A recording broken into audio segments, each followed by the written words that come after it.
Belakangan santer terdengar para pejabat senior militer Israel melakukan pengunduran diri secara massal.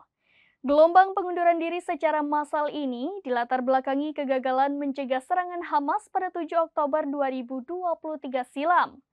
Terbaru, ketegangan antara Israel dan Iran semakin memperkuat kabar pengunduran diri yang dilakukan oleh para petinggi pasukan pendudukan Israel tersebut.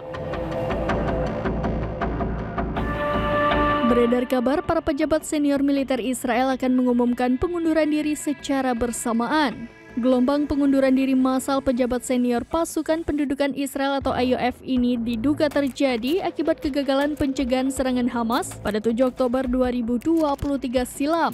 Surat kabar Israel menyebut jika salah satu petinggi Zionis yang akan mengundurkan diri ialah Komandan Komando Pusat Pasukan MG Yehuda Fox. Fox memberitahu Kepala Staf Herzi Halevi bahwa ia akan pensiun pada Agustus mendatang setelah menjabat posisi tersebut selama 3 tahun. Sumber-sumber yang dekat dengan Fox lantas menyebutkan pengakuan komandan IOF tersebut. Fox disebut menganggap dirinya bagian dari staf umum yang gagal menghalau serangan Hamas.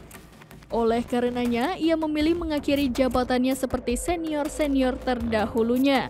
Kepala Direktorat Intelijen Militer Israel, Aman, Mayor Jenderal Aharon Halifa juga telah mengajukan pengunduran diri. Dikutip dari Al-Mayadin via Tribun News pada Selasa 23 April 2024, Aharon diperkirakan akan meninggalkan posisinya dalam beberapa minggu mendatang. Posisinya kemungkinan besar akan digantikan oleh Letnan Kolonel Shlomi Pinder.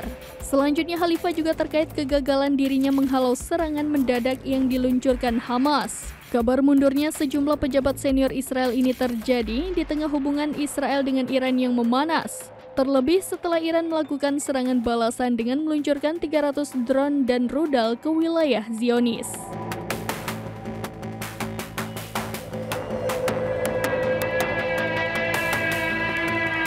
Demikian informasi terkini, Syedar Alon saksikan terus berita lainnya di kanal YouTube Serambi News, website dan Facebook serambinews.com. Download Tribun X sekarang, menghadirkan lokal menjadi Indonesia.